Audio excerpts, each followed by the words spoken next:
Okie doke. Okie doke. First things first. Be brave, Connor. Be brave. Throw out the link. There's the link. Uh, Nobody's watching it anyway. So that's the join link. Uh, Jump in and comment on this stuff or general comments. Keep it polite and good faith. Logos. Yeah, you're welcome. If you're interested in Logos, debate is fine. Reasonable people can disagree. Let's learn from each other, ask questions, communicate. Socratic method, growth mindset, etc. Just say your piece politely. I'm coming from a place of logos. Okay, nobody's no audience in any case. Okay, so anyway, I'm just going to research what I was going to research. I was talking to a couple of economists just now. They were sitting at the table beside me at Wetherspoons. I'd been to Mass, went in for a pint, noticed there's a Wetherspoons next door, popped in, had a pint, was listening to their interesting conversation, talking about curves and whatnot. And they talked about Schiller for a moment. I don't know if Schiller is an economist or Schiller the philosopher, but suddenly, as they left, I was about ready to leave, so I left at the same time and asked them a question. I walked up to them and said, "Hey guys, are you guys economists?" Now, I wasn't surprised that there was economists around there because it's just around the corner from the London School of Economics, LSE. I said, "Yes." I said, "Right, quick pop question for you. Do you mind?" And they said, "No, go ahead." One of them was the French guy was friendlier than the Australian fellow. When he said, "Are you economists?" He says, "Well, trying to be." So, it's a nice sort of like modest approach. So I knew I was probably on to a winner with this guy. I said, "Right, okay, so what is the chief?" My question to them was, "What is the chief critique of economic nationalism?" Because we hear a lot of, in these circles, we hear a lot about economic nationalism. We hear a lot about nationalism, so probably we don't hear enough about the economic side of it. But we do. It is a topic. And I picked up that there is a sort of a critique of it, which is, oh, you miss out on all the trade, all the if you have tariffs, then it reduces the size of the economy that you're participating in, etc. And then, volume creates wealth. The idea that I think it's the idea that money in circulation, the same amount of resources. No, if you increase, what is it exactly? I can't remember. Anyway, look, I'll stop talking and start sharing. So, share screen. So, share audio. Let's do the entire screen.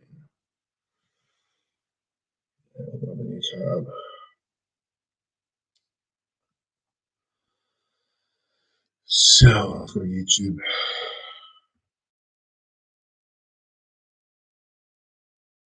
Fortunately, YouTube has all the best. Before the censorship kicked in, it was the biggest platform, so it's got all like the non-sensitive stuff, like a lot of good academic stuff on it. It's still the go-to for searching, if not for broadcasting. So yeah, economic nationalism. Okay, the first thing I was going to look up is critiques. I could do that in just a browser because it might not just be in YouTube. Critiques. Let's see if they were telling me bullshit critiques of economic nationalism.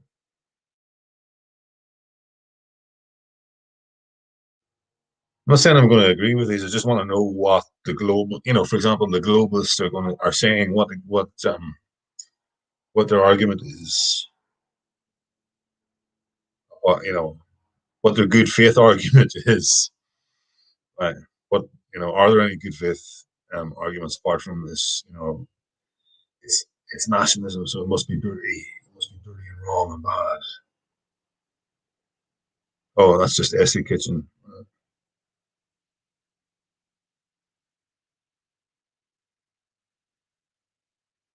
Just had that's.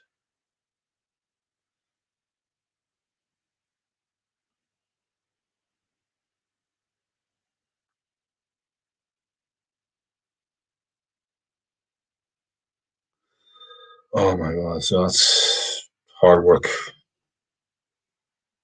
I could sit down and read this. Okay, let's go back to YouTube. Come back to YouTube. All is forgiven. Yes.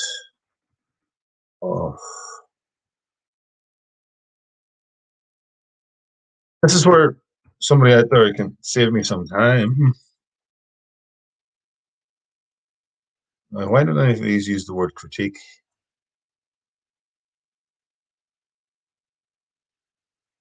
Oh, my God. That's my own result. Well, that's probably because I've searched for myself a few times.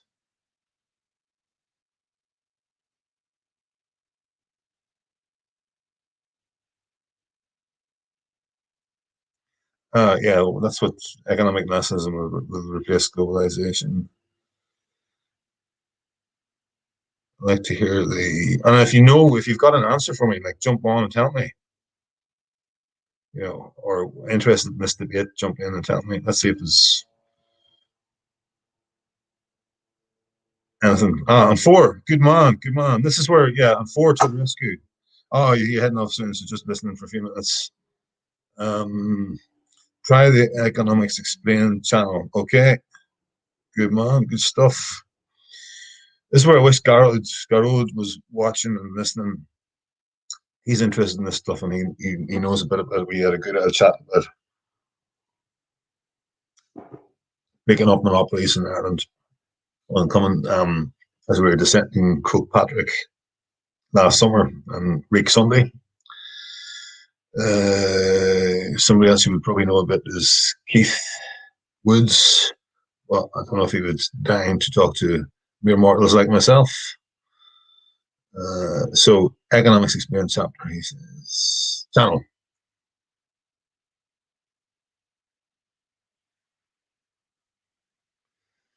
Yeah, I just want to cut straight to the. Yeah, if they have something that should be turning up in this. Wolf responds. Sickness is a system and capitalism fails to save us from pandemics or itself. Oh yeah, this is the guy. Is this the guy who had a big argument, a big debate with Destiny a while back? Um, Woods was saying that Destiny was just being a pure dictum. He might have something. He'd probably agree with the critiques. Sorry, agree with economic nationalism. Containing economic nationalism through global core. So, like, all these people are against economic nationalism, but nobody has published a video about the critiques. What's another word for critique? Criticism of economic nationalism. Apart from its nationalism, therefore dirty. Criticism. Economic nationalism. Nope. YouTube is the place you would find this sort of stuff. Intellectual resistance and economic nationalism. Nationalist movement. That's going to be pro Bannon, of course. Pro critics of nationalism. The curse of economic nationalism. Oh, 47 minutes. Okay. Right. As a primer, let's do Bannon first. It's on CNN as well. Okay, this is the CNN version. He says darkness is good. He says Dick Cheney, Darth Vader, Satan, that's power. Is because we are very focused. Steve Bannon, the rumpled. Yeah, I don't hear anything about economic nationalism so far. I just hear a lot of like highly emotive. What's the word? Keywords. What's the word they use for start of a story, start of a newspaper story. 62-year-old who once headed Breitbart News now has the ear of the president-elect, and many worry he will push the platform of the so-called alt-right. We have, in our history, have never had someone like Steve, with the platform that he has had at Breitbart, come in to basically be the co-chief of staff, running the White House and running the agenda of the president. This is going to be useless because they're not going to address the issues at all. They're just not going to address the issues. I went on that as a 101 for people that didn't really know what economic nationalism was, just to, before we launched into the 47 minutes.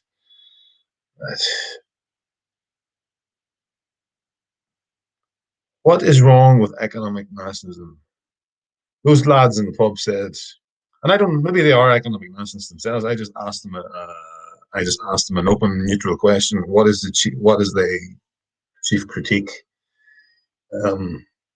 of economic nationalism? And they said comparative advantage. What was that one? It's gone.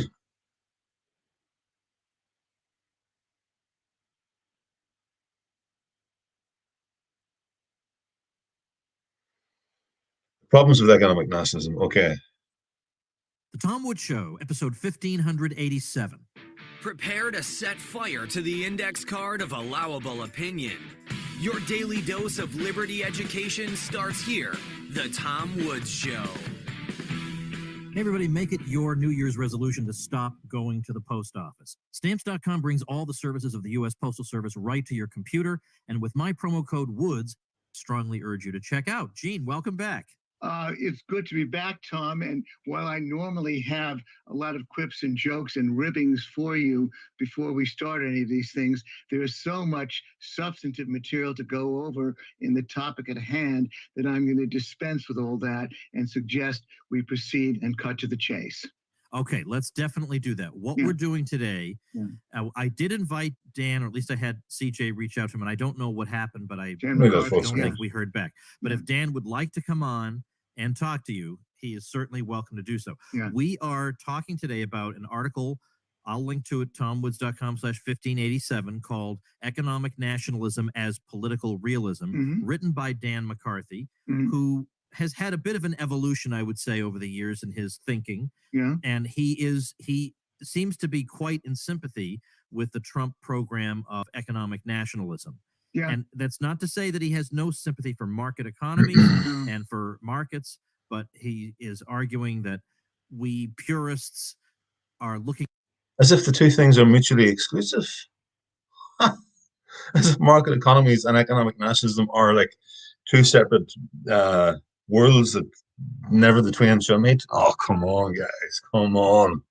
Right, let's see what you got. Through the lens of abstractions rather than cold reality. That's kind of the underlying gist of his column. I do want to start off this. It seems I don't want to prejudice my listeners against the great Gene Epstein. My listeners know how great Gene Epstein is, but I can't help pointing out that on a related topic, you did recently have a debate with Stephen Moore at your own Soho forum, in which by the Oxford rules, you were declared the loser. The loser, absolutely. And let me, before you respond to that, let me point out that if you feel bad about that, I want to console you by reminding you that on the Contra Cruise, I lost to Bob Murphy, which is the worst indignity a human being can suffer. So it could have been worse, Gene. Come on, that's ridiculous.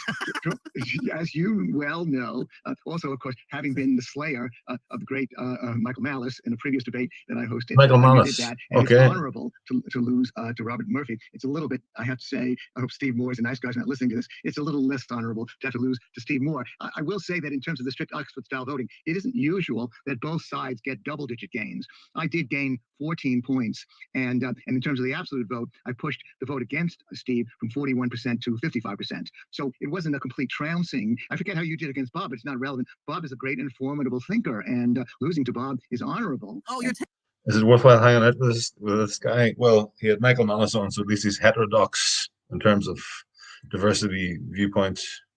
taking all my fun away by pointing out Bob's merits. Okay, but Well, look, you get me back into the inside baseball. Do you know that a person on that crew, well, they're flirting with each other. Let's because I guess the other ones that come see. forward, who might have been speaking for a few people, told me that, look, Tom Woods was sounding like such a cruel and vindictive person going into that debate because you kept doing this crazy joke, Tom, about how Bob is going to be laid out in a stretcher and die. I even added to it and I said, look, we're going to be at sea. Bob is going to walk the plank and have to swim ashore, and shark is. And I said to this guy, don't you realize that Tom will stop at nothing making crazy and dumb jokes about anything when it comes to the cruise? He didn't mean it. It was just kind of what you said. I mean, it could or couldn't. Now, data research on Minty showed that they just about got everything wrong, which and got everything wrong often for crony capitalist reasons. So bear that in mind. It is a kind of a general thing. By the way, I don't know what happened to you, Tom, a little soul searching. The big news for everybody is that Tom has now told me that he might consider returning to do a soul form debate. And these things are in negotiation at the moment. So I just want to tell the listeners, Come on, get on with exciting this. news.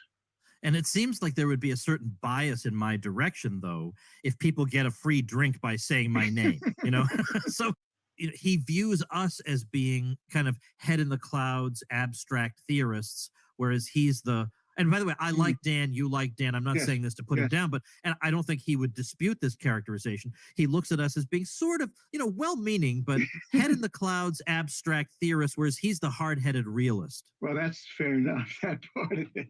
And you offered a sort of thumbnail summary earlier, Tom, when you said that he's moving closer to Trump, and there's truth in that. But actually, Dan is moving a little bit beyond Trump. YouTube comments is not too long before you're going to see something like that. Right. Industrial policy in this article, which I think goes a little bit beyond what even Trump has ever said. Right, now, describe what industrial policy is. Well, okay, industrial policy is essentially the government steps in and starts to run the show in different ways. I mean, it's not quite socialism, you might say. Maybe it's a little bit more like like Mussolini type. Well, specifically, it would be something like there's some industrial emerging technology that all the gurus say is the wave of policy? the future, so the government gives it a boost. Well, something like that. Oh, well, what industrial policy is. Well, okay, industrial policy is essentially the government steps in and starts to run the show in different ways. I mean, it's not quite socialism, you might say. Maybe it's a little bit more like like Mussolini type. Well, specifically, it would be something like there's some emerging technology that all the gurus say is the wave of the future, so the government gives it a boost. Well, something like that. Oh, all right, but look, Tom. All right, you might say, but the darling of industrial policy. You're not old enough to remember, Tom, perhaps, but in the 80s and early 90s. How can you not have industrial policy? My God, unless you're a libertarian. Let's have a look at this.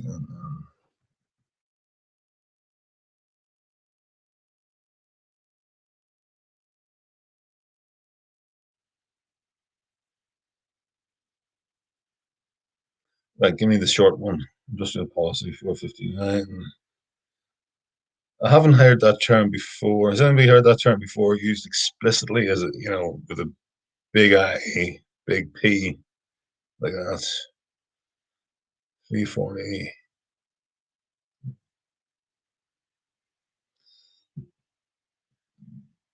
Industrial policy theory, right there, 459. That's the shortest one. Let's go for that one.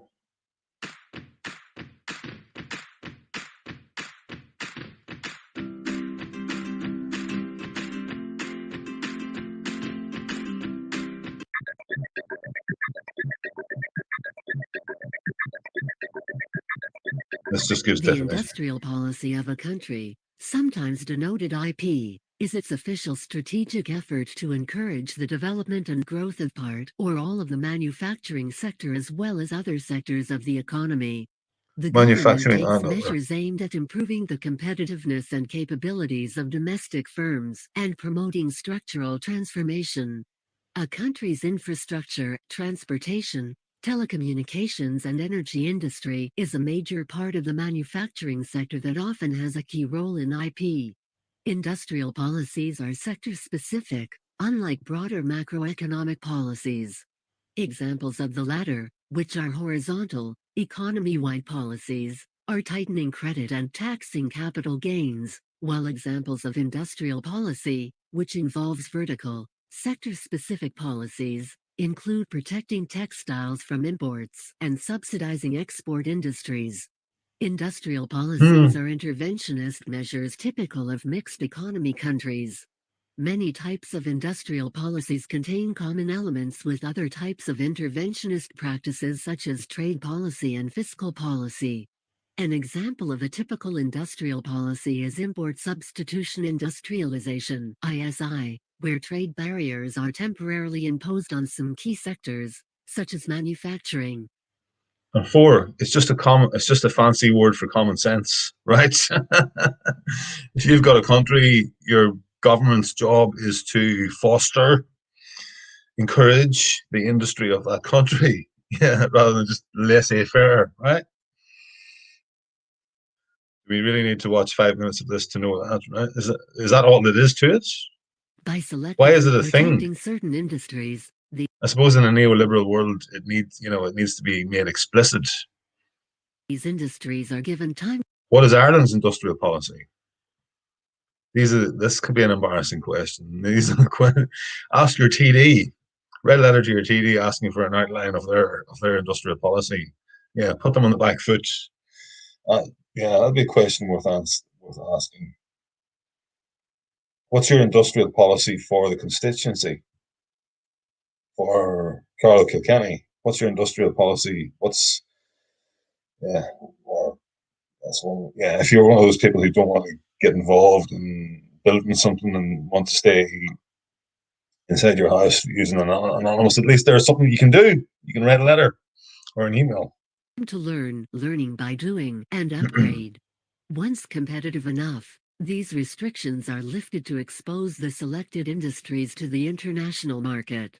The main criticism against industrial policy arises from the concept of government failure. If you need an international market for some things like foods, yeah, well, a big market like the United States might even need an external market. That's the advantage that they have that they're throwing away.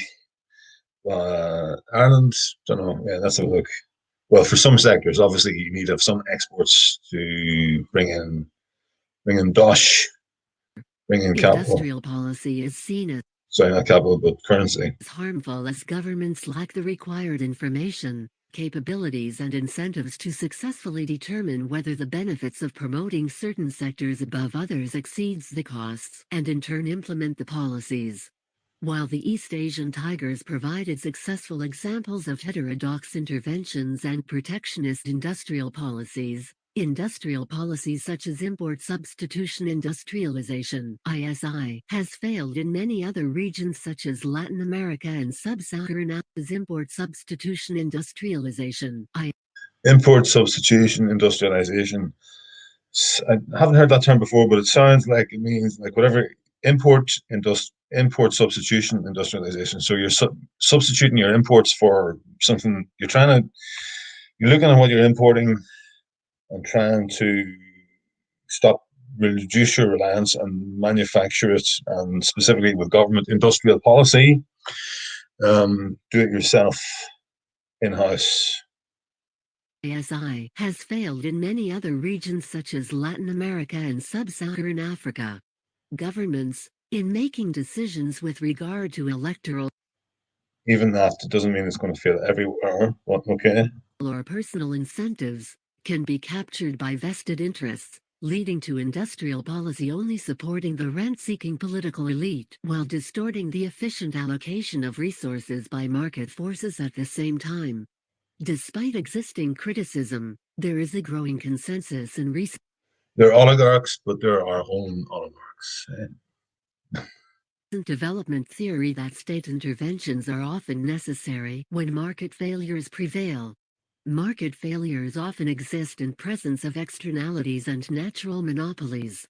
These market failures hinder the emergence of a well-functioning market, and corrective industrial policies are required to ensure the allocative efficiency of a free market. Even relatively skeptical economists now recognize that public action can boost certain development factors beyond what market forces on their own would generate. In practice, These interventions are often aimed at regulating networks, public infrastructure, R&D, or correcting information asymmetries. While the current debate has shifted away from dismissing industrial policies overall, the best ways of promoting industrial policy are still widely debated. One key question is which kinds of industrial policy are most effective in promoting economic development. For example, economists debate whether developing countries should focus on their comparative advantage by promoting mostly resource and labor-intensive products and services, or invest in higher productivity industries, which may only become competitive in the longer term. Much debate also still surrounds the issue whether government failures are more pervasive and severe than market failures. Some argue that the lower the government accountability and capabilities, the higher the risk of political capture of industrial policies, which may be economically more harmful than existing market failures. Of particular relevance for developing countries are the conditions under which industrial policies may also contribute to poverty reduction, such as a focus on specific industries or the promotion of linkages between larger companies and smaller local enterprises.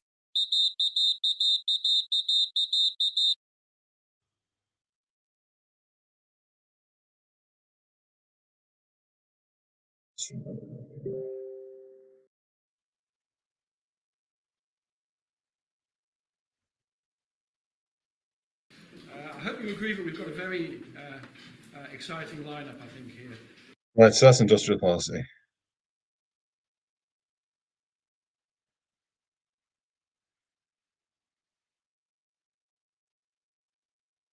We're learning.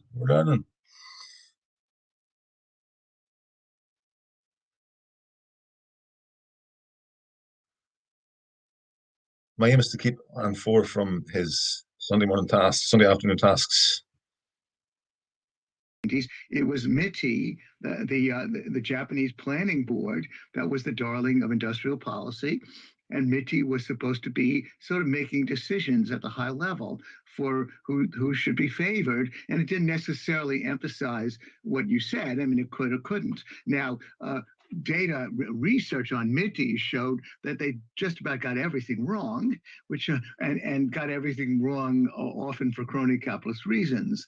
So bear that in mind. It is a kind of a general thing, and we'll get to it. But Dan jumps in with both feet and endorses Japanese industrial policy. So indeed, you're right that it's picking winners and losers, but not necessarily of a technological kind.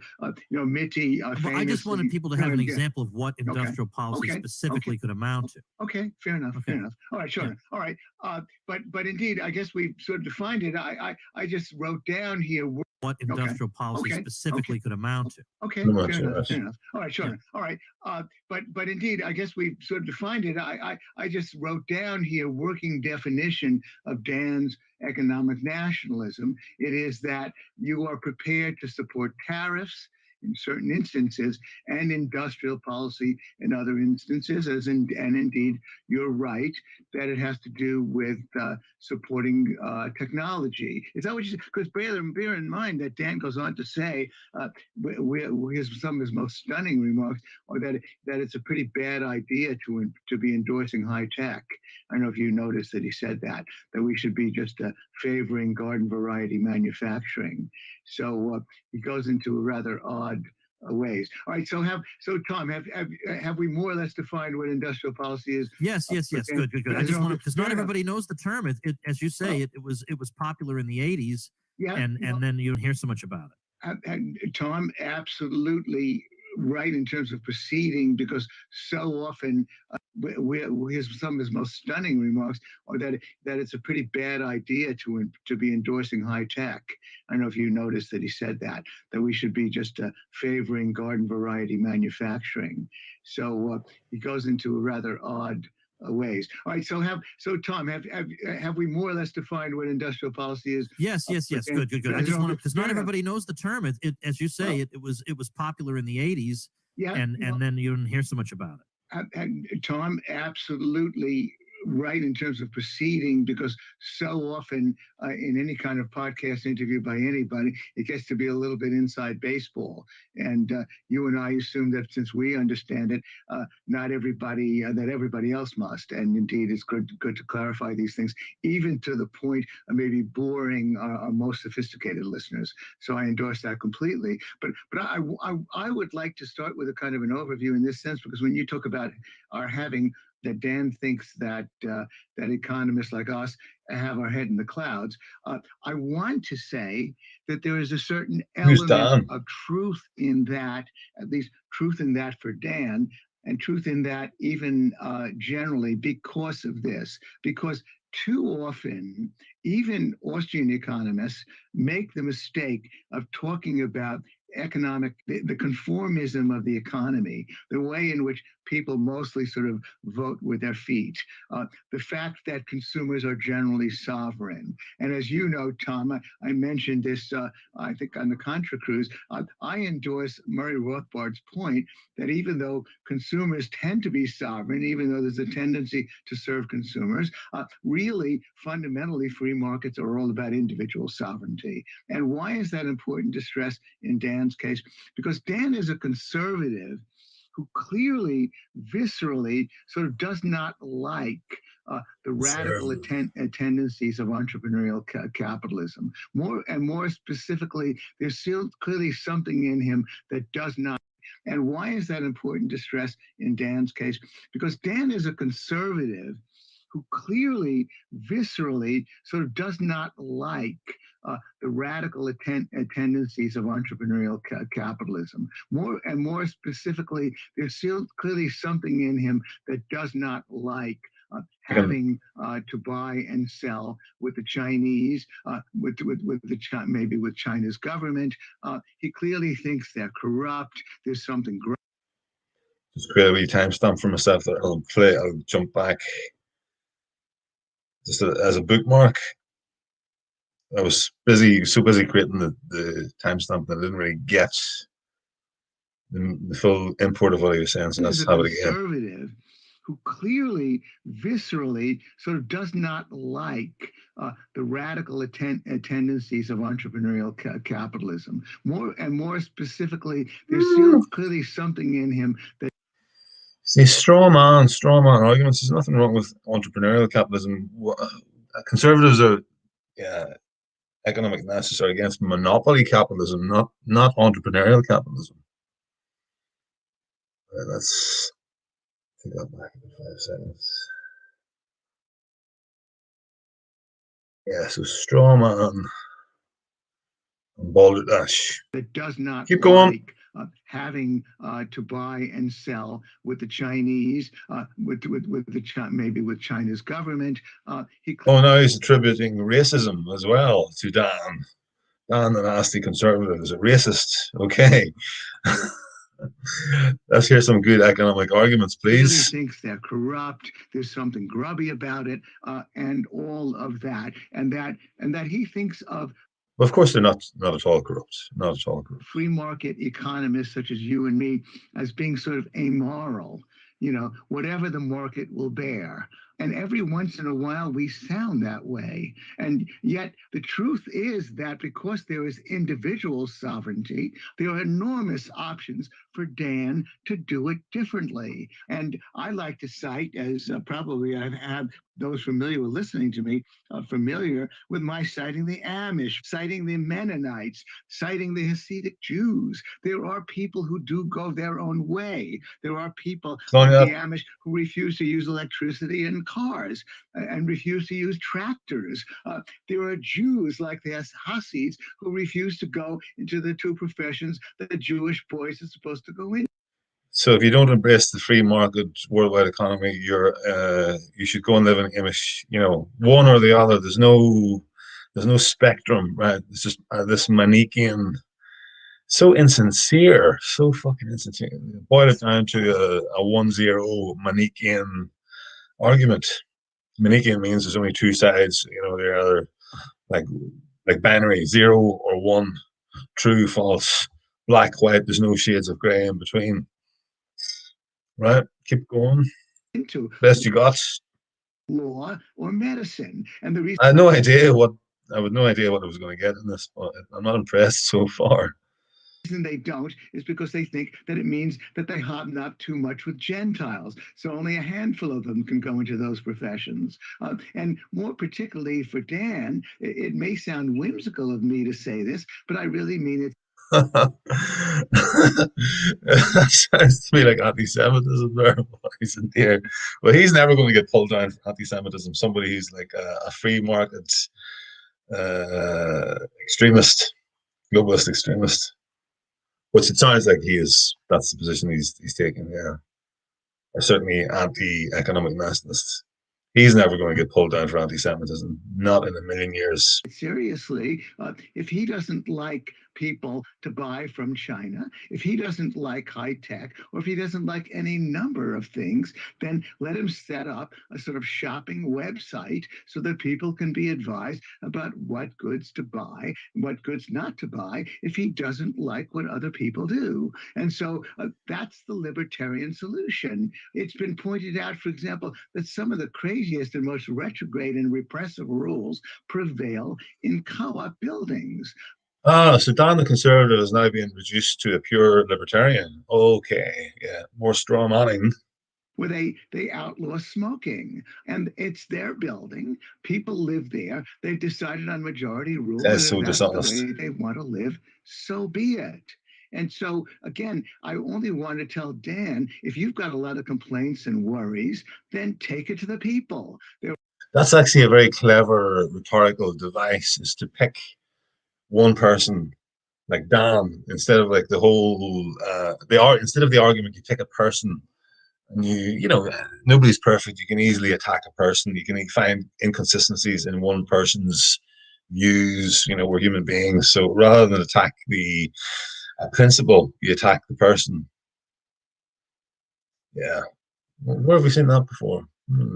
There are a lot of conservatives out there who might agree with you, who will be willing to conform to your wishes. And of course, Dan represents all conservatives, and you know, if you can pick a hole in Dan's position, it means all conservatives have that position as well, because Dan represents them. So disingenuous. I could cite the Montgomery bus boycott, but that brought the bus company down in Montgomery to its knees, led by Martin Luther King. I could cite my father and so many other Jews who would not buy German cars 20 years after World War II, even though maybe those German cars were good for them. We don't make decisions based strictly on economics.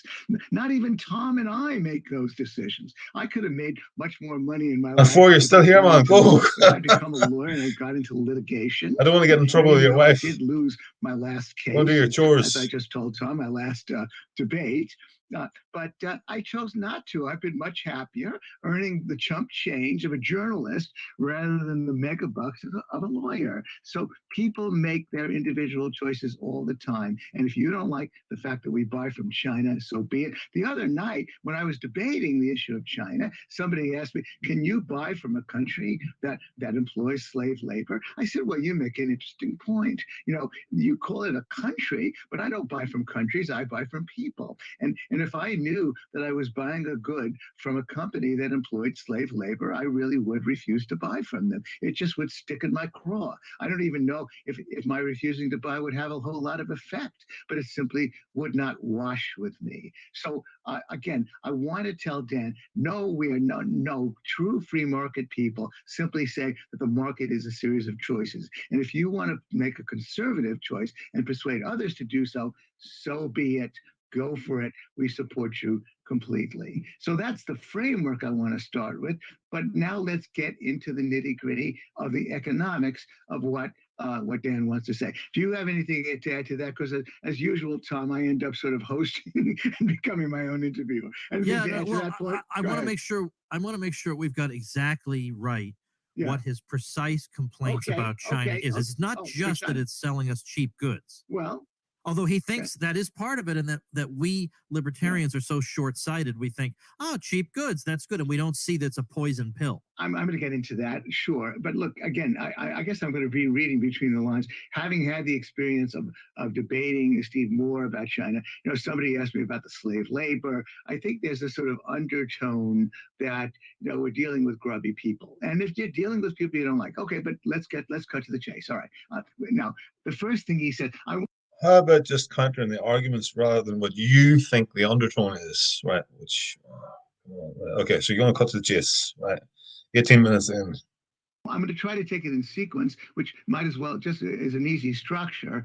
Bear in mind that he does begin by making the outrageous comment that market liberals do not think in terms of the crony capitalist market, that all they do is think in terms of tariffs and industrial policies weighed against a pristine market. And Dan condescendingly reminds us all that the market has never been pristine. Now, Don Boudreaux writes a lot of misses almost entirely about international trade, got inflamed by this and challenged Dan to cite one case from Milton Friedman to Bastiat to Mises of people who talk about tariffs and industrial policies who don't realize quite specifically that we don't exist in a pristine market. So again, Dan sort of offends those of us who have read these people on free markets by implying that they are blind to the fact that there is no pristine market. But that, in a way, is the debater's point with Dan. Because now let's get to the next part about the cheaper goods. Let's get to the first argument. That wasn't an argument. The other part, Tom. But I'll quote from him. He asks sarcastically, why worry if China just wants to sell us cheaper goods? That's great for consumers. According to theory, if China is cheating, the market itself will sooner or later wreak vengeance. No one can sustain a diseconomical policy indefinitely, quote unquote. And by the way, Tom, I will say that he, as you know, he will then go on to compare China to the market mafia, to the mafia mart. And so clearly the cheating and all the rest of it clearly sort of offends Dan in a way that it doesn't necessarily offend me. But because, by the way, I think by and large, the cheap goods come from the fact that they're cheap labor. And the cheap labor, of course, comes from the legacy of communism. And I think that it's great that we're buying from that cheap labor, bidding it up and lifting them out of $2 a day poverty. But now let's address what Dan says. He's asking the question, why isn't it okay to buy cheaper goods? Doesn't that enrich consumers? Well, first of all, of course, it also enriches producers because more than half of what the U.S. buys from China consists of intermediate goods that go to producers. And so it helps businesses, actually even more than consumers, directly helps businesses because they buy the intermediate goods from China that become inputs into the final goods that our domestic businesses sell. I just want to say they're blind to the fact that there is no pristine market. But that, in a way, is okay, I'm just looking for the start of his second argument, what he says is his second argument, because it's not clear to me what his argument is. So I'm just looking for the start of it so I can make a bookmark and then just re-loop it if needs be. The debater's point with Dan, because now let's get to the next part about the... Here we go. Right. So in 1909, let's say 1905.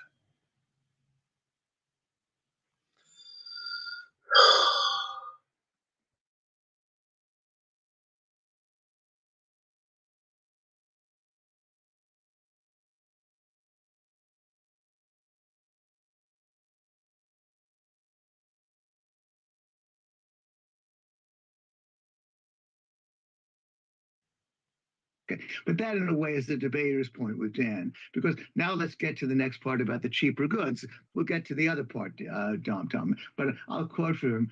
He asks sarcastically, why worry if China just wants to sell us cheaper goods? That's great for consumers. According to theory, if China is cheating, the market itself will sooner or later wreak vengeance. No one can sustain a diseconomical policy indefinitely, quote unquote. And by the way, Tom, I will say that he, as you know, he will then go on to compare China to the market mafia, to the mafia marts. And so it clearly, the cheating and all the rest of it clearly sort of offends Dan in a way that it doesn't necessarily offend me. But because, by the way, I think by and large, the cheap goods come from the fact that they're cheap labor. And the cheap labor, of course, comes from the legacy of communism. And I think that it's great that we're buying from that cheap labor, bidding it up, and lifting them out of $2 a day poverty. But now let's address what Dan says. He's asking the question, why isn't it okay to buy cheaper goods? Doesn't that enrich consumers? Well, first of all, of course, it also enriches producers, because more than half of what the U.S. buys from China consists of intermediate goods that go to producers. And so it helps businesses, actually, even more than consumers, directly helps businesses. An intermediate good, I presume, is something that is used in production as opposed to an end consumer product, I guess. Four would be able to answer that for me. Still here? Oh, there's Michael. Hey, Michael. Jump in with me if you want, man. And Emmanuel.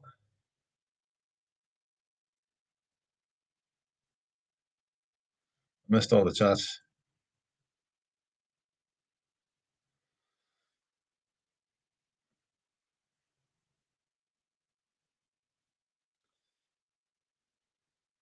Yeah.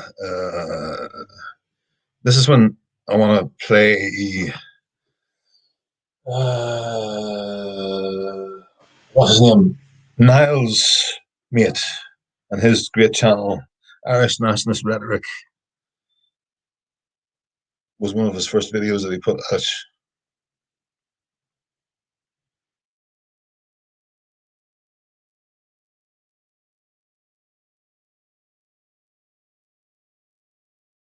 Where are the living people? Yes.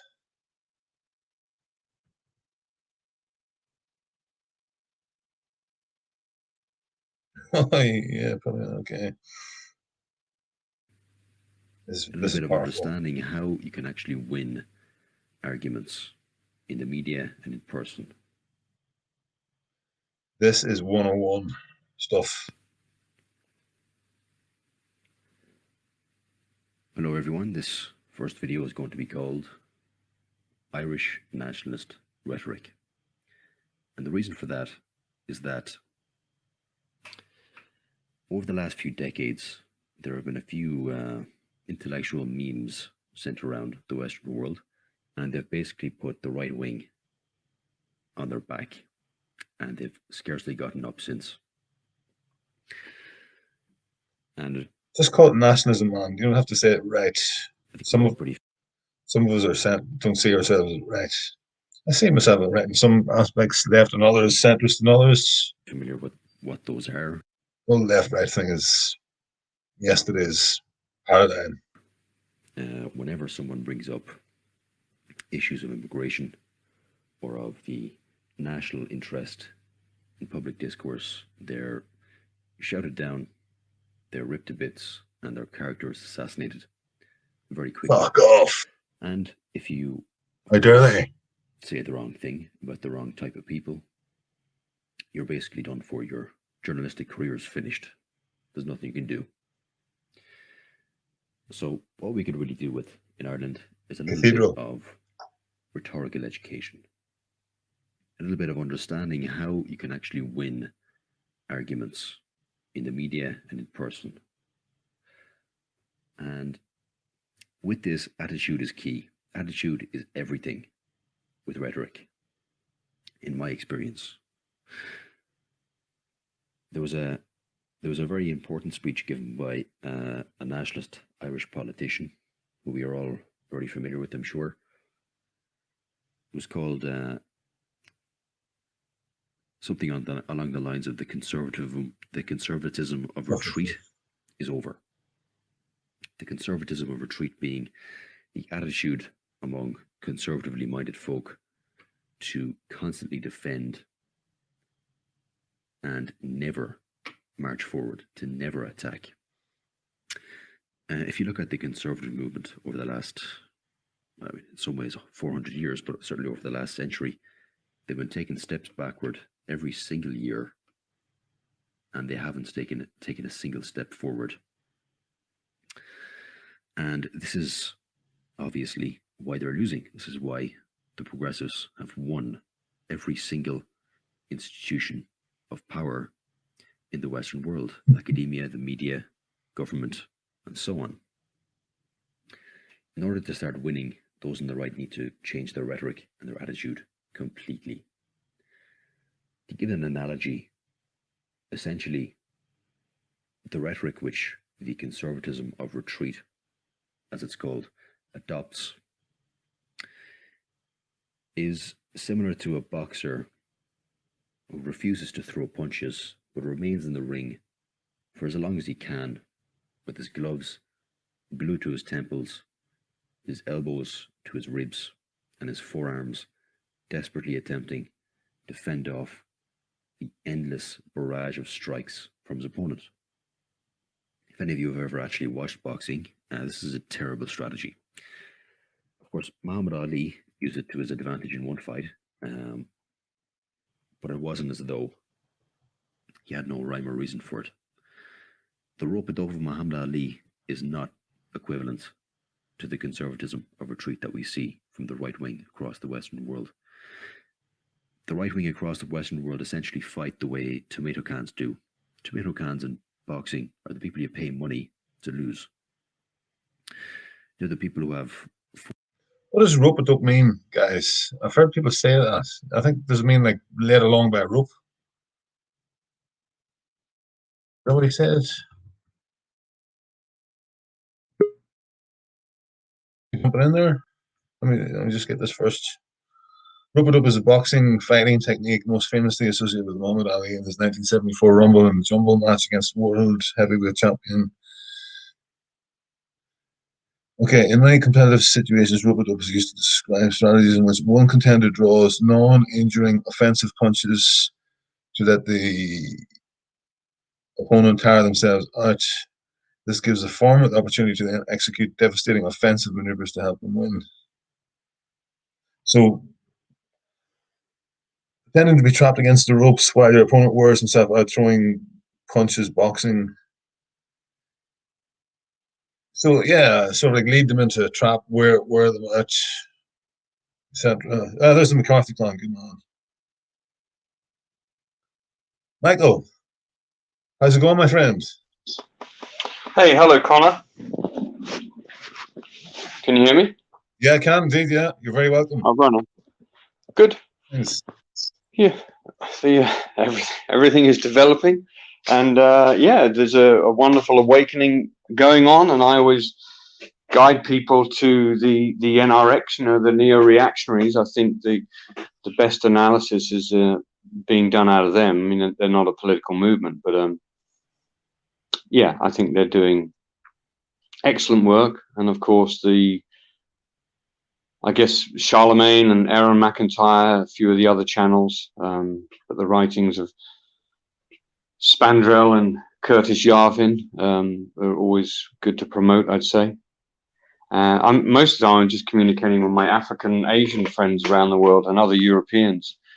So I've kind of dropped out of the political movement here in Ireland because it doesn't seem to be able to come together. So I think that's key. If we can somehow have just a conference of the brightest of people in the nationalist movement, and I certainly wouldn't include myself amongst them, but certainly there are those about that need to come together and bury the hatchet and work as a united front, really. And for me, I think Irish nationalism, because we are a loved nation around the world, and I've traveled extensively, lived, worked, and traveled on every continent with my Irish passport. I just feel that once the Irish realize that they are loved around the world, I mean, Ireland is one of the few nations of the world that has never, as a nation, invaded anybody. And so, the patron saint of Nigeria is St. Patrick. Didn't know that. Yeah, so I think once we realise, Ireland has to be that nation above all nations that can stand up and say the emperor wears no clothes, because the whole world knows this. But I think we as a nation must step into that role. This land of saints and scholars and warriors must have that global vision, for the sake of all nations of the world. Because as we know, and I know that from my own military and journalistic background, how all wars are rigged. And everybody in the media kind of knows that. But if you want to make it in the media, you just sort of keep quiet. And, and BBC and RTE are obviously deep state operators and were created, to be that. And are just gatekeeping truth. So I just think the Irish nationalist movement just has to be that. We must gatekeep as well, but we must let truth in. We must allow truth a seat at the table, because I think it's just it's being excluded at the moment. And the truth is that the world wants to be a collection of symbiotic nations, nations that can just work with one another. And I think we can do that once we are able to isolate the warmongers and the secret societies and the criminals that occupy the commanding heights of all institutions of our nations. And I think the NRX breaks that down in its analysis of what they would call the cathedral. And I think that's really good to yes, it's brilliant. Yeah. And biological Leninism, I mean, understanding that. And I was wondering who Spandrel was, but now I see he's the guy that came up with, coined the term bio-Leninism. Leninism, am I correct? Yeah. He put out 3 essays on his blog. They're really good. They're very, very easy to understand, as is the concept of the cathedral. And so, Saul Alinsky is a good book to read as well. His Rules for Radicals, which was the long mark through the institutions and the Frankfurt School and all these things. But at its root, of course, it's a spiritual battle, and it's really, and I think Christ really put it together well in his last public speech before he was arrested, which was Matthew 23. And I just encourage everybody to read that. And that was kind of the straw that broke the camel's back, and he had to be killed, whether or not you believe he existed or, but the story is pretty good, and it really took on the Babylonian woe. And I think that's another essential read as well. This has been going on for thousands of years, and it's been 24/7. It doesn't stop, because evil doesn't stop. Evil's always been in the world, and good has always been there as well. So it's that constant battle for humanity. It's a constant battle within yourself. To strive towards the light, to strive towards that which is good, true, and real. And that's all really that's all a classical the classical education really helps us to look at that, what is good, what is true, and what is real. And of course, that's been discouraged at schools these days. So I highly recommend homeschooling for anybody out there. But so once again, it's always back to Ireland. So we must step forward and become the children of the light, and be a light unto the nations, and behave as chosen people, not chosen people to push the dark, but to actually to push the light. There's enough people and out there, our governments and the banks and the media, who are obviously pushing for the side of the dark. But I think a nation needs to stand up, and I truly believe it's the Irish nation, because we've for many centuries we've been the cannon fodder for that Babylonian woe, which has been headquartered in the city of London, and we remain its colony. The island is still a colony, city of London.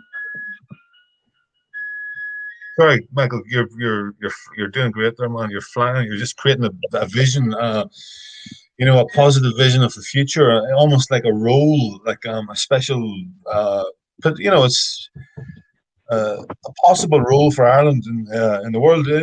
we've done it before. We've done it before. We've had that role before in civilization 1,500, 1,800 years ago, in the era of saints and scholars. Why not? Why not?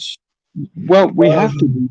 There's a reason why. I mean, I lived in Silicon Valley for 7 years, so there's a reason why all these foreign-owned entities like Microsoft and the pharmaceutical industry and Google, they're all set up in Ireland.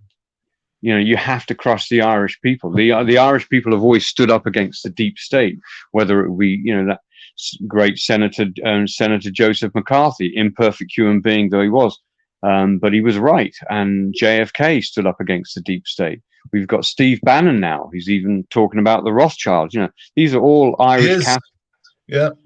Yeah, I mean, so these are all Irish Catholics. So there's something about it. Even Freud said that the Irish mind was the most difficult to analyze. And of course, I'm no fan of Sigmund Freud, but at least he understood that there's something about the Irish, and we are a love nation, and that's it. I've returned to my ancestral homeland. I wasn't born here, but my family's from Cork, so I'm kind of back where I belong. Really, I mean, this is my ancestral homeland, which of course is very much under attack, and so they had to really crush the Irish. And this is maybe the fourth attempt to genocide us, whether it be, I think the first would have been Queen Elizabeth I, and then Oliver Cromwell, and then the rigged famine, and now this. Liberalism is deeply embedded in our civilization here, and so of course it's collapsing. And so once so that's why nationalism has to have a global vision. The enemy does have a global vision, and so my African and Asian and other European friends kind of like something I've put together, and I've put my name to it. But hopefully one day it'll be called the Irish Plan. But yeah, it's 23-point, the McCarthy Plan, and we had the Morgenthau Plan, we had the Marshall Plan, and these were all deep state plans, and I think we just need one that puts a creator, a loving creator God at front and center.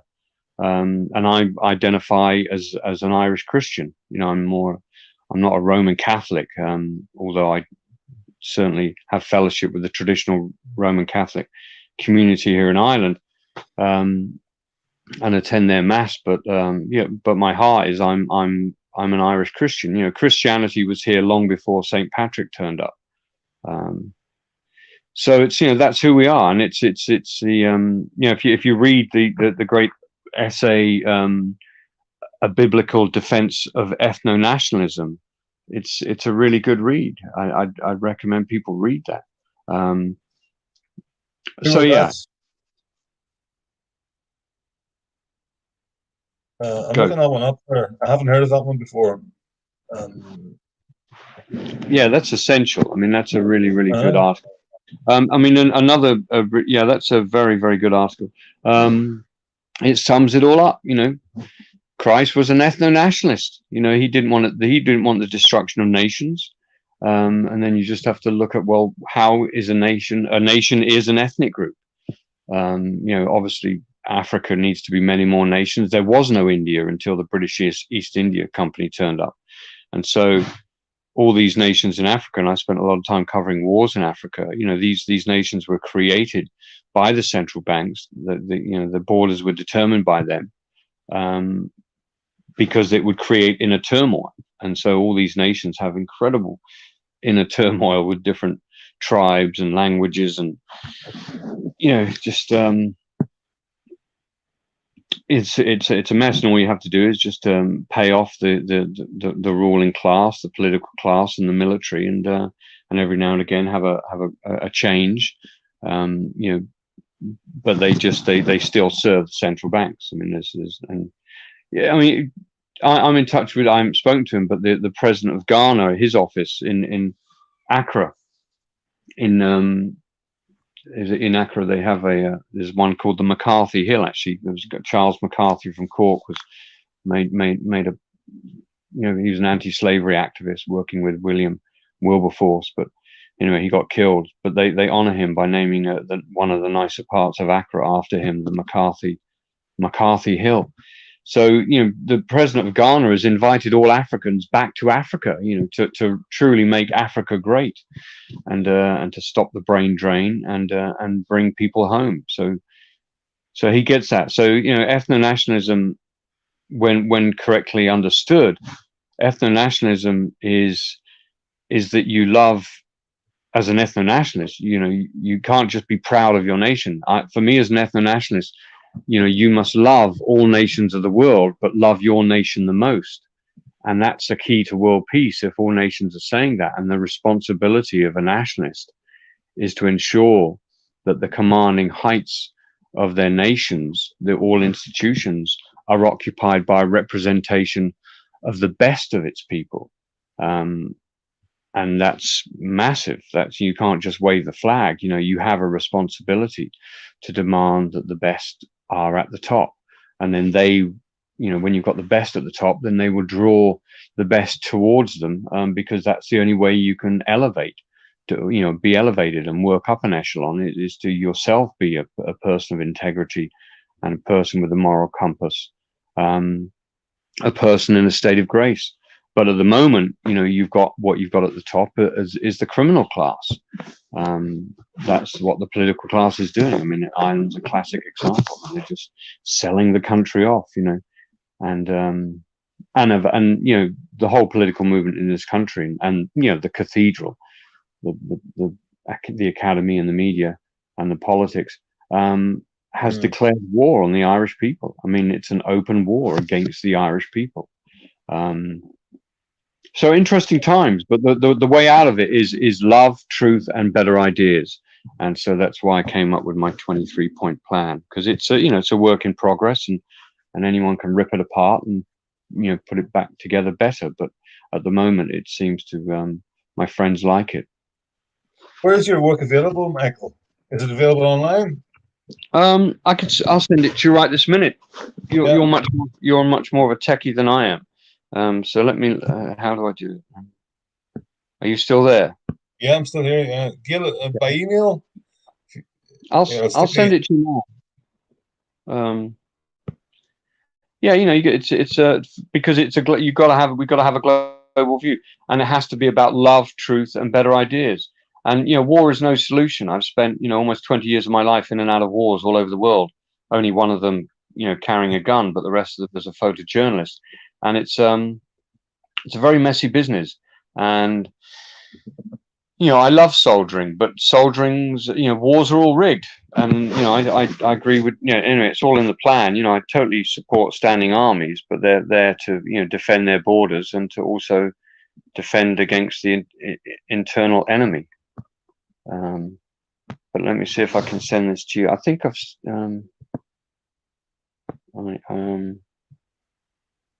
gosh, where is it? All right, so it's Conor something, isn't it? No, send it to I'm not using that one anymore. It's Galileo 4321 at gmail.com. God, how do you spell that? Channel name Galileo. Gaelileo.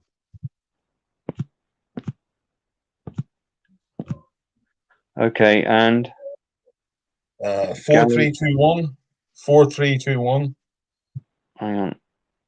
4321. Okay. At gmail.com. You gotta love gmail.com. Okay, so it's GAELILEO 4321 gmail.com. Yeah. Right on. Okay, well that's just gone to you now. Appreciate it. There's somebody giving me a bit of stick in the chat. I'm going to it was a punk bastard. So I invite punk bastard to come on and have a reasonable people can disagree. Bring your points to Michael. That's apply logos. Search for the truth in the dialectic, in the debates. So what I put down for the for the McCarthy plan is the Vision 2020, because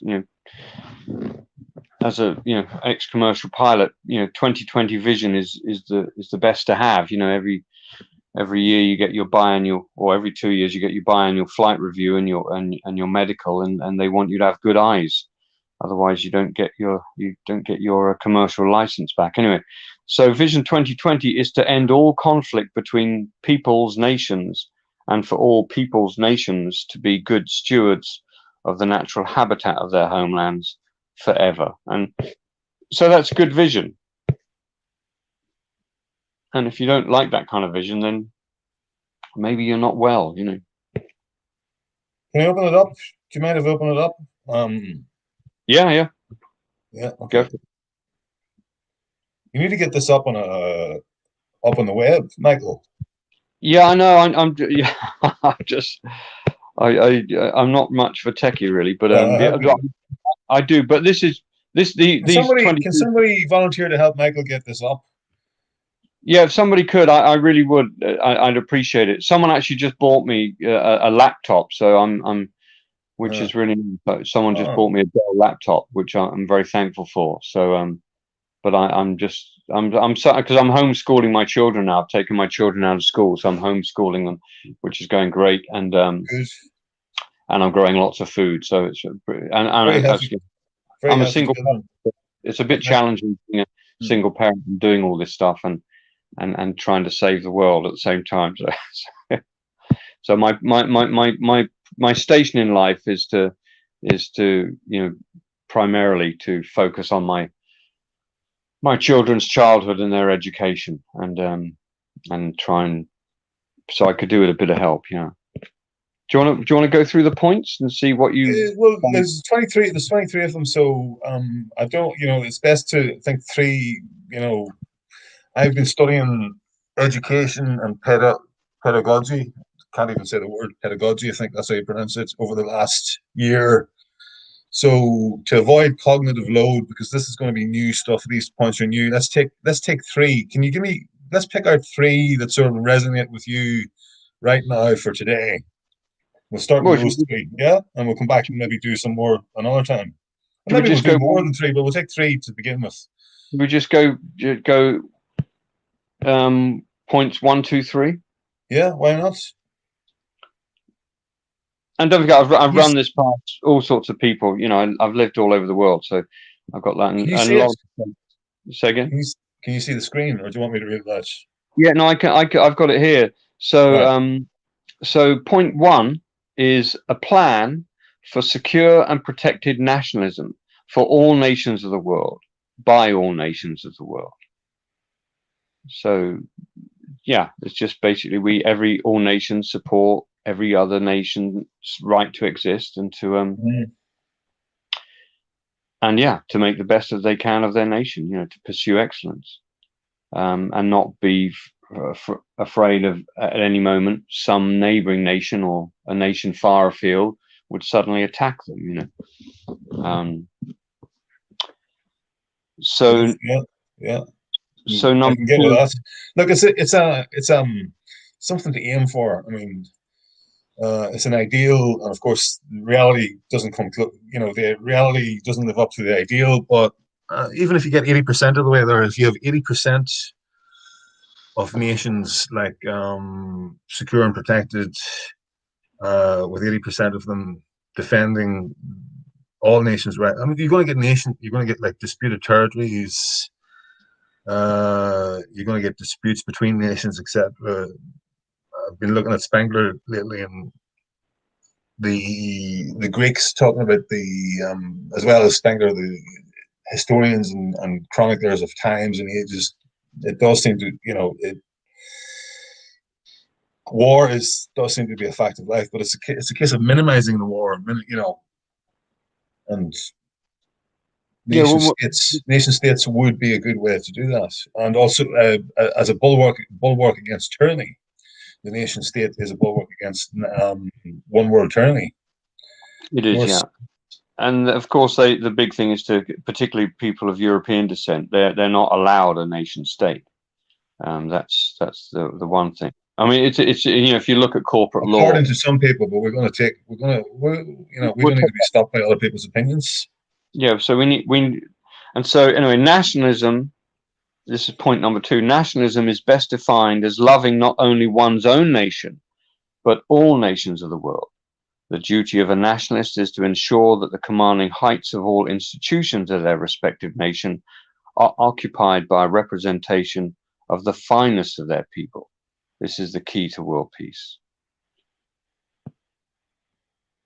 So, just land on a challenge to someone in the chat there.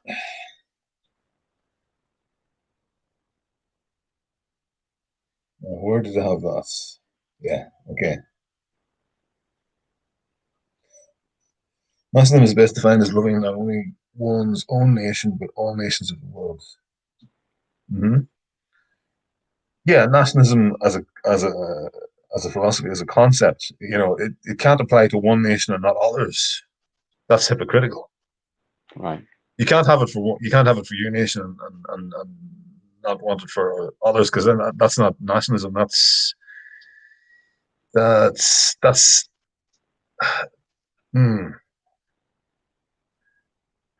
Yeah, that's exclusive. There's some other name for that. That's exclusive nationalism, or that's self-interest, or that's tribal supremacy, or something like that. National supremacy. Yeah. Yeah, I love my neighbors, but I love my children more than my neighbors. And the reason why my neighbors don't attack me is because I love them. I'm kind to them. They're not necessarily my friends. I behave civilly towards my immediate neighbors, and so they're kind to me. If ever I need any help, they would help me. If they need my help, I would help them. But they know that I care about my children the most of all, because I do that, I understand that they care most of all about their children, about their family. But so everyone can be civil to each other, and if we can have any issues, then we can kind of peacefully negotiate our differences and come to some agreement so that we can maintain that civility in the neighborhood. Very good. Very good. And okay. So I think point number 3, and this is where I think I've dealt with the UN all over the world. I mean, just in the wars that I've covered. But even though there are some excellent people, really, really selfless, dedicated people within the UN, it's actually a very criminal organization. And there's been enough books that have been written about it. So yeah, it's not really about uniting nations. It's really just about managing conflict and sort of gatekeeping the truth of what's really going on. But there's some good work has been done by these great people within the UN. But it really is a globalist organization, and is certainly not about love, truth, and better ideas. And so it's just pushing these kind of the Babylonian agenda, really. And that's a really good book to read, The Babylonian Woe by David Askell. That's one of those essential reads, and it helps you better understand Christ's last public speech, Matthew 23, because he was really tearing into a spirit that had taken over the leadership of a people, and it had been there for many centuries. Bob Marley speaks about it as well. How long must we kill our prophets? Because they've been killing their prophets for many years. So he tore into them with Matthew 23, and what he was really speaking to, I believe, this is just my own understanding, is that he was really speaking to that Babylonian woe that had basically overcome them and was affecting the people, and it's now affecting the world. I think the Catholic Church, in many ways, once again, even though there's some wonderful people that have always been in there, I think it was created to really be a Trojan horse, to allow the Babylonian woe to sort of infiltrate that civilization, that European civilization. And of course, today it's blatantly obvious that that's what it's done.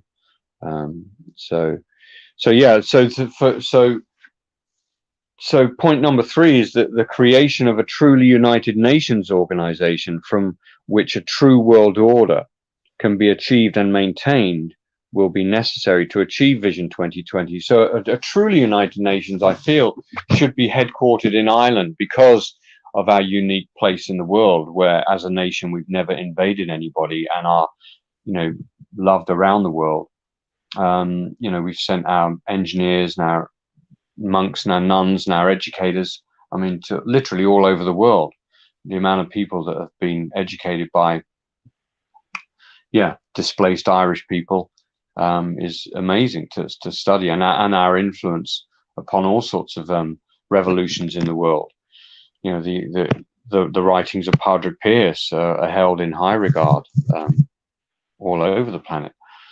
So, and Brown laws, incredible things. But if you look at in the United Nations in New York, that criminal organization, when someone stands in front of the members gathered there at the UN, they stand in front of a piece of green marble, which is it's Irish rock, it's Connemara marble. That's what they stand in front of. So it's kind of a wink from God, that maybe Ireland should become the headquarters for a truly United Nations organization that will expose the Babylonian woe, will expose the City of London for what it is, it's criminal organization, or the center of crime. But this is all well known, but it's not being exposed by the United Nations. We need a truly United Nations organization to be headquartered here in Ireland. And there's another really good article to read. I'd highly recommend everyone to read this one. It was in the Times of Israel recently. A Chinese lady wrote it, and the name of the article is Bunting's Map and Israel on China's New Silk Road. So Bunting's Map and Israel on China's New Silk Road. And if you read that article, it helps you understand why Western civilization needs to be collapsed. That's really key letter, key essay. So read that. It's I think that's Bunting's, good. Give it a big in. Bunting's. Yeah, Bunting's, Buntings, Bunting's Map and Israel on China's New Silk Road. That's it. That's the agenda, and they're following it out. That's they're just Michael, have you any way for people to get hold of you? No, I'm just no, I'm not. An email address or anything like that? No. No, well, I've only got a personal. I haven't got. I've got a personal email address, but I should maybe set up an email address for the McCarthy plan. I should do that. I've just been really slack. I put up my YouTube channel, the McCarthy plan, but I haven't really done anything with it, and I really need to do that. I just don't have those tech skills. All those 7 years living in Silicon Valley, my time was wasted because what I was doing there had nothing to do with computers. So, but anyway, I know Silicon Valley very well. I eventually got deported by the Office of Homeland Security. So I was stirring things up a little bit more than they liked. There you go. There's the McCarthy. But no, I should do. I mean, I've got to do something with it this year. Yeah, I think it's a pretty good plan, but I'm not attached to the plan. I mean, I just think I just tell everyone, African, Asian, and European friends, hey, if you don't like any of the points, tear it apart, and put it back together again, greatly improved. But everyone seems to like the points, it's just each nation can choose its own form of government, but whether it be a monarchist or a religious-centered, a theocracy, or a monarchy, or a democracy, there's all sorts of ways to do it. I mean, I lean towards, third position political philosophy. I think is more me, really. I mean, I think that's maybe the most sensible one. But monarchy as well. I think is good, but Yeah, but we'll figure it out. I mean, it's each nation. As long as you have the best of your people at the top, they'll be able to figure stuff out. And as long as they have this vision of not going to war with other nations, it's I think there's a point in here. Do you want to go through another point? I wondered if I could ask you about because we talked for a while there about the vision and goals, etc. And an important part as well is to talk about the mechanism of realizing those, because we can't spend too long on the blueprint. You have to, at some point, you have to roll up your sleeves and start building foundations. Digging foundations and laying down timbers. I want to ask you: are you aware of the work Philip Dwyer is doing in terms of going? He started in Dublin. He started in Dublin Hills, convening men of Ireland, to not just National Party members, but men of Ireland from all whatever particular allegiance, but obviously within the nationalist worldview, to come and meet and discuss and go for a ramble in the hills. I've seen recently he's done one in he started moving it around actually, and he's done one in Portumna. I think Portumna is Galway. Is that right? I saw a banner that had National Party Galway after the Portumna one. Anyway, it's not important, but basically he's moving around and he's inviting people to come out and meet each other and stand up and be visible. Stand up and be visible. Yeah, I do. I know. I really like what Philip's doing. I mean, I've joined all the nationalist parties. Actually, I've joined the National Party. I've joined Shilnahern, Niall's party. I've joined the Irish Freedom Party. Dolores Cahill and that crowd. Even though Dolores has left, and of course I'm good friends with Dolores. We chat quite often. And then the Anti-Corruption Island, I joined them. Yeah, and so I've sent money to them all. I've been a paid up member of all of them, but they just don't have this global vision, and but I support them all. I totally. But I think they're. I'd like them to at least maybe look at my 23 points and to really step into that role of Ireland. Having this global vision, and because of our position, we're so and our diaspora. I mean, our diaspora is literally at the height of everything. Whether they be in secret military labs, or Wall Street and the City of London, Silicon Valley. I mean, the Irish diaspora is at the top of everything. And if you look at the elite forces, the special forces, the Marines and airborne forces of the Five Eyes nations, and the Five Eyes nations are Australia, New Zealand, Canada, the USA, and the United Kingdom. Our men, our military men, are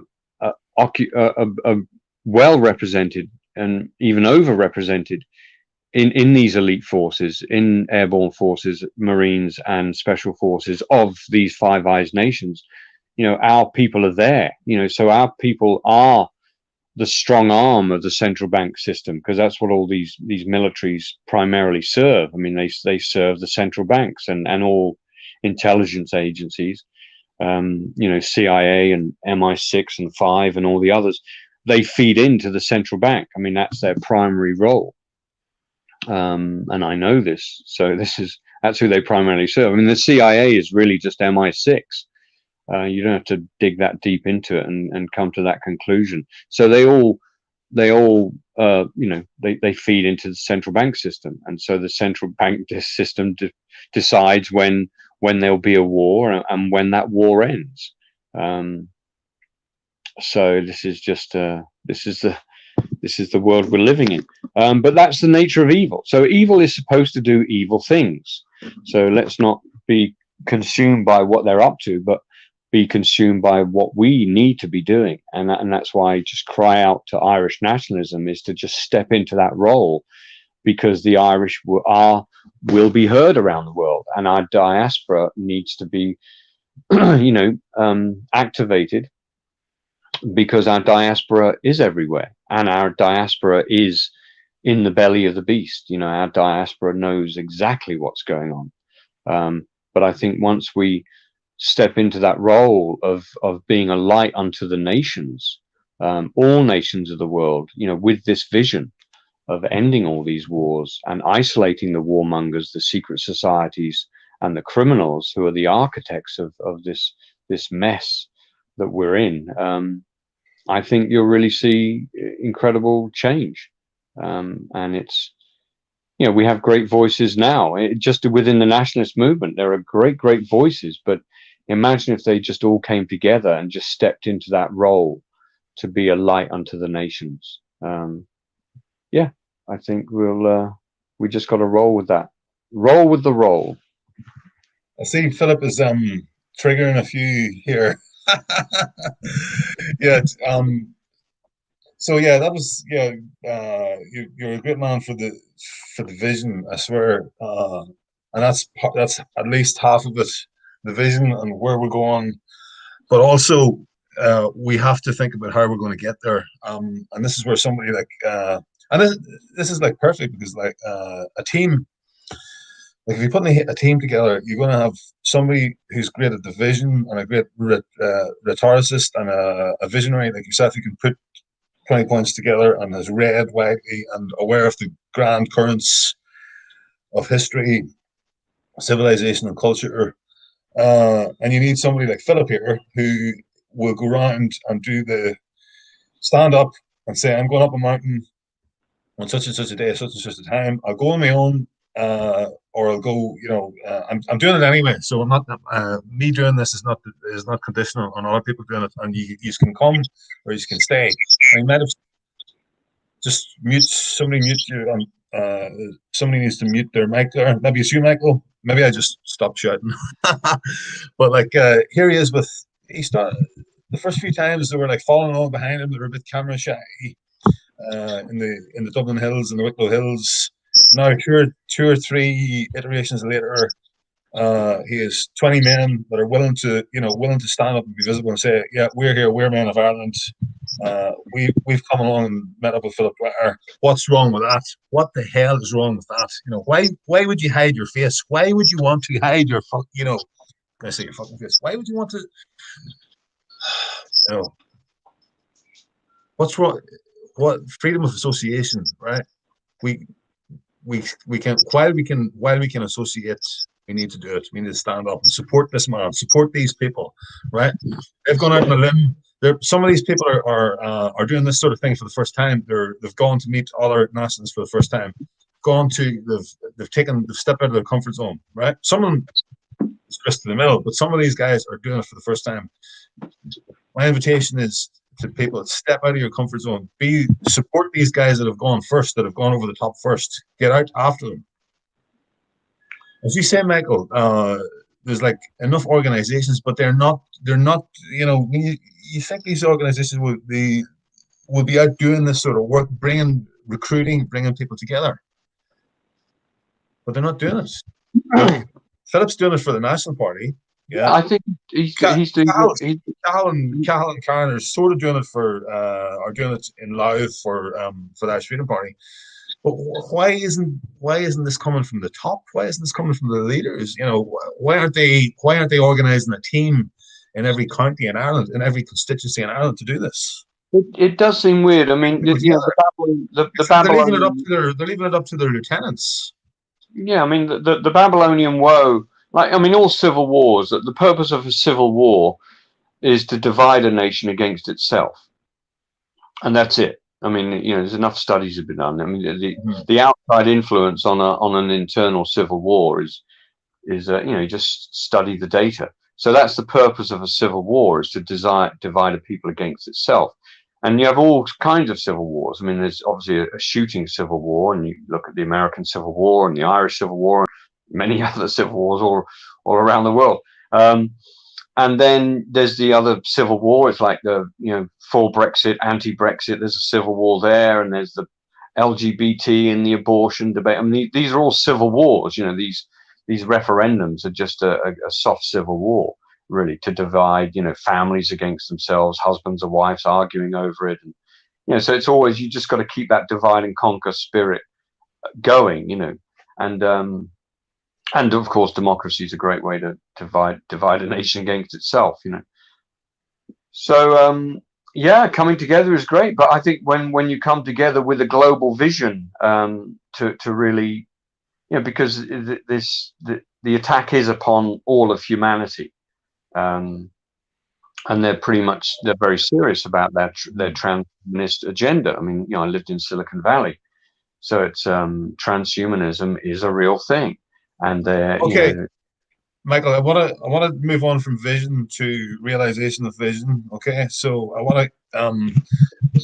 want you to address the question of why do you think, for an individual who supports the National Party, the Irish Freedom Party, and I'm not including you in this because I know you've gone. I've met you on the side of a mountain. I've met you in a forest. I've met you with other. You've stood up and you've come along and brought your children with you as well. You're introducing them to the traditional lifestyle. We've met some great people together, right? Yes. What stops other people? What is stopping others who they say this is urgent, right? They're saying this is urgent and something needs to be done, but they won't. Okay, there will be people out there who for them the next step, right? I know some people are different levels of development and different levels of agency, right? For some people to even log on and leave a comment is a big deal, right? So if you're that person, I invite you to take that step, log on and leave a comment on YouTube, right? The people who are in their comfort zone leaving comments, the next step is accept that link and come on and have a chat. Practice your voice, speak and listen, and engage in debate and logos in a polite forum, right? If you're already doing that, then the next step is show up in real life. Maybe that's an alternative one. Show up, start showing wherever you're at. Growth mindset. Step out of your comfort zone into the next, because that's what it's going to take. What the forces we have at the moment is the level of participation, the level of power we have at the moment is nil. There's a lot of support, but it's hidden. So we all need to grow, develop courage. You develop courage by doing it. Nobody's fearless. I feel nerves doing this, stepping out. I feel nerves calling people out.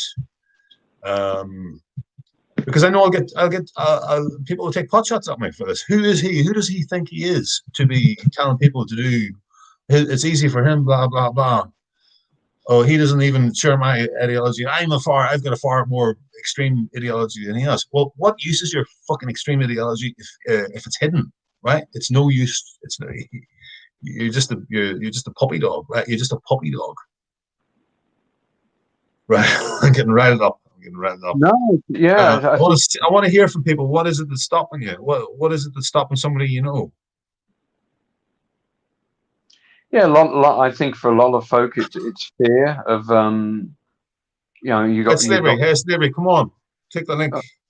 People are afraid of. I mean, people are wearing face nappies now, and they don't like it. I mean, I haven't worn a face nappy this whole time. I've been on airplanes. I've been to Spain. I've been all over the country. I haven't worn a face nappy. No way. No way. I will not wear one. And so that I think people just need to stop doing that. Okay. And, the question is, why the World Health Organization, the criminal organization that it is, right, isn't telling anybody to wear a face nappy outdoors. I'm going to end the stream. I'm going to end the stream because I think it's a good point to end it on. With the call out for action, that people get out of their comfort zones. Michael, what would be the next step for you? No, well, actually, I'm not going to ask you because okay, right. I'm sorry. We'll save that one for the next. Save that one for the next one, right? I just want to see a truly United Nations organization Yeah, I know that's like we're back to the vision. We've talked about the vision. We've talked about the vision, Michael. I'm moving the conversation on to individual actions, right? So I've muted you because I want to talk to people about individual. I want to have a conversation about individual actions. You're a fantastic visionary, and but I don't know whether it's my communication, whether you're not getting the. I want to move the conversation on. It's individual action. What is stopping people from taking individual action? Where is the agency? Where's the agency? So the link is out there. It's been out there for an hour and 39 minutes. Right. So if nobody wants to talk about individual agency, we'll just call it a day for now. So thanks very much, everybody. I'm rounded up. It's good. It's good. It's good. Well, it's probably a good point to end. I've been on for an hour and 40 minutes, and I need a coffee. I need to do some work. Okay. Just do what Philip Dwyer is doing. Brilliant work, and let's encourage that in every village and every town, and let's start having a conversation. And love the McCarthy plan. How about that? There we go.